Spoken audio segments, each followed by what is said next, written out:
ഈ കണ്ണൂരിൽ വലിയ മാറ്റം ഉണ്ടാകാൻ സാധ്യതയുണ്ടോ? കണ്ണൂർ വളരെ പ്രധാനമാണല്ലോ. ഇപ്പോൾ കോഴിക്കോട്ട് തദ്ദേശ തെരഞ്ഞെടുപ്പിൽ UDF വലിയ മുന്നേറ്റം ചരിത്രത്തിൽ ആദ്യമായി ഉണ്ടാക്കാൻ കഴിഞ്ഞു. ഈ കണ്ണൂരിൽ പാർട്ടിയുടെ കോട്ടയിൽ, പാർട്ടിയുടെ നേതാക്കളുടെ കോട്ടയിൽ അവിടെ അങ്ങനെ ഒരു മാറ്റം പ്രതീക്ഷിക്കാം? ഇപ്പോൾ തളിപ്പറമ്പ്, കൂത്തുപറമ്പ്, കണ്ണൂർ, ഇപ്പോൾ പേരാവൂരിൽ ഉൾപ്പെടെ വലിയ മത്സരത്തിലേക്ക് പോകാൻ കഴിയാത്ത സാഹചര്യം UDF അനുകൂലമായ അന്തരീക്ഷവും ഉണ്ടോ? അങ്ങനെ നിരീക്ഷിക്കാൻ കഴിയുമോ? അല്ല, ഈ തെരഞ്ഞെടുപ്പിൻ്റെ ഏറ്റവും പ്രധാനപ്പെട്ട സംഗതി എന്ന് പറഞ്ഞാൽ കണ്ണൂരും കാസർഗോഡും അടങ്ങുന്ന പഴയ കണ്ണൂർ ജില്ല, അതായത് ഇടതുപക്ഷ പ്രസ്ഥാനങ്ങളുടെ ഏറ്റവും കരുത്തുള്ള പ്രദേശങ്ങൾ, 30 മുതൽ കർഷക സമരങ്ങളുടെ വലിയ പാരമ്പര്യമുള്ള ധാരാളം രക്തസാക്ഷികളെ സൃഷ്ടിച്ച ഒരുപാട് വിപ്ലവ സമരങ്ങൾ നടന്ന പ്രദേശമാണിത്. പക്ഷേ അവിടെ നിങ്ങൾ ഈ തെരഞ്ഞെടുപ്പിൽ പ്രത്യേകത നോക്കൂ. പയ്യന്നൂരിൽ പാർട്ടിയുടെ ഏറ്റവും കരുത്തനായ പ്രധാനപ്പെട്ട നേതാവ് റബലായിട്ട് അവിടെ നിൽക്കുകയാണ്.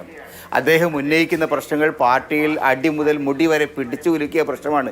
രക്തസാക്ഷി ഫണ്ട് അടിച്ചു മാറ്റിയ പ്രശ്നമാണ്. രക്തസാക്ഷി കൊടുക്കാതെ നേതാക്കന്മാർ പോക്കറ്റ് അടിച്ചു എന്നുള്ളതാണ് അവിടെ വന്നിരിക്കുന്ന വിഷയം. അതേപോലെ തന്നെ അതിവൈകാരികമായ വിഷയമാണ് അവിടെ. ഇപ്പോൾ നോക്കൂ, ഒറ്റ കാര്യം, ഇപ്പോൾ TPയുടെ വധം, TPയെ കൊന്നു, പല രാഷ്ട്രീയ കൊലപാതകങ്ങൾ സംഭവിച്ചിട്ടുണ്ട്, പല ഏറ്റുമുട്ടലുകൾ. TP വധം വളരെ പ്രധാനമാകുന്നത് എന്തുകൊണ്ടാണ്? ഇത് കമ്മ്യൂണിസ്റ്റ് പാർട്ടിക്ക് ഉള്ളിൽ ഉണ്ടായിരുന്ന ഒരാൾ, അയാൾ പുറത്തുപോയി.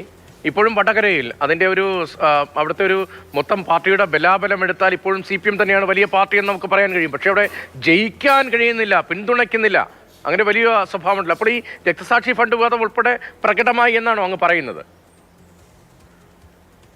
തീർച്ചയായും പഴയ കണ്ണൂർ ആവാതെ പോയത് എന്തുകൊണ്ട്? കണ്ണൂർ എന്തുകൊണ്ട് കമ്മ്യൂണിസ്റ്റ് പാർട്ടിയുടെ കയ്യിൽ നിന്ന്, CPMൻ്റെ കയ്യിൽ നിന്ന് പോകുന്നു?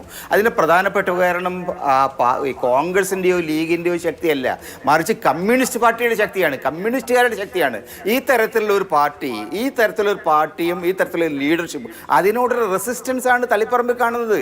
പയ്യന്നൂർ മാത്രമല്ല, തളിപ്പറമ്പിൽ പാർട്ടിയുടെ ഏറ്റവും എന്താ പറയുക സീനിയറായിട്ടുള്ള സെക്രട്ടേറിയറ്റ് മെമ്പറായിട്ടുള്ള ഒരാളാണ് അവിടെ മത്സരിക്കുന്നത്. എന്താ പ്രശ്നം?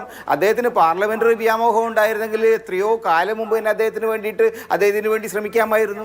ഈ അവസാന കാലത്ത് അദ്ദേഹം അതിനുവേണ്ടി ഇറങ്ങാനുള്ള കാരണം പാർട്ടി സംസ്ഥാന സെക്രട്ടറിയുടെ ഭാര്യ, പാർട്ടി സെക്രട്ടറി ആ സ്ഥാനം വിട്ടു, അദ്ദേഹത്തിൻ്റെ മണ്ഡലത്തിൽ പാർട്ടി കണ്ടെത്തി അദ്ദേഹത്തിൻ്റെ ഭാര്യയെ തന്നെയാണ്. അപ്പോൾ സ്വാഭാവികമായിട്ടും ചോദ്യം ചെയ്യപ്പെടും. ഇത് കുടുംബവാഴ്ചയ്ക്കുള്ള സ്ഥലമല്ല, കമ്മ്യൂണിസ്റ്റ് പാർട്ടി ആരുടെയും കുടുംബ സ്വത്തല്ല. ഈ തരത്തിൽ യഥാർത്ഥത്തിൽ സാധാരണക്കാരായ കമ്മ്യൂണിസ്റ്റുകാരെ സംബന്ധിച്ചിടത്തോളം അവരുടെ മനസ്സിലുള്ള അതിശക്തമായ വികാരങ്ങൾ പൊട്ടിയൊലിച്ചൊരു തെരഞ്ഞെടുപ്പാണിത്. നേരത്തെ ചന്ദ്രശേഖരൻ വധത്തിന് ശേഷം വടകരയിൽ അല്ല, ഈ കാസർഗോഡ്, കണ്ണൂർ, കോഴിക്കോട് 3 ജില്ലകൾ നമുക്ക് സാമ്പിളായി എടുക്കാം. ഇപ്പോൾ അനാലിസിസിനൊന്നും വലിയ പ്രസക്തിയുള്ള മണിക്കൂറല്ല. അങ്ങ് അതെങ്ങനെ റീഡ് ചെയ്യുന്നു? എത്ര സീറ്റിൽ UDF, എത്ര സീറ്റിൽ LDF? അവിടെ എങ്ങനെയായിരിക്കും ഒരു സെറ്റ് ബാക്ക് ഉണ്ടാവുകയാണെങ്കിൽ LDFന്? അതോ അതിനെ അതിജീവിക്കാൻ കഴിയുമോ? അല്ല, കണ്ണൂരും കാസർഗോട്ടും UDF കാര്യമായിട്ടുള്ള നേട്ടങ്ങൾ കൈവരിക്കും. എത്രത്തോളം സീറ്റ് എന്ന് എനിക്ക് പറയാൻ കഴിയില്ല. കോഴിക്കോട് ഞാൻ കൃത്യമായിട്ട് പറയാം, കോഴിക്കോട്ടാണ് ഇരിക്കുന്നത്. ഏറ്റവും കൂടുതൽ ഫോക്കസ് ചെയ്യുന്ന പ്രദേശമാണ് കോഴിക്കോട്ട്. 10-11 സീറ്റ് തീർച്ചയായും LDF പിടിക്കും, എന്നൊക്കെ സംശയമില്ല. നേരത്തെ കഴിഞ്ഞ തെരഞ്ഞെടുപ്പിൽ 2 സീറ്റ് പിടിച്ച UDFന് 2 സീറ്റാണ്ട് കൊടുവള്ളിയും വടകരയും. വടകര സത്യത്തിൽ RMPയുടെ സ്ഥാനാർത്ഥിയായിരുന്നു, UDFൻ്റെ പിന്തുണയായിരുന്നു. പക്ഷേ ഇത്തവണ 11 സീറ്റ് UDF പിടിക്കുന്ന അവസ്ഥയിലേക്ക് കോഴിക്കോട് മാറിയിട്ടുണ്ട്. അതേ തരത്തിൽ കണ്ണൂരിലും കാസർഗോട്ടും UDF നേട്ടമുണ്ടാക്കും. സീറ്റുകൾ എത്ര എന്ന് എനിക്ക് ഇവിടെ ഒന്നും പറയാൻ കഴിയില്ല.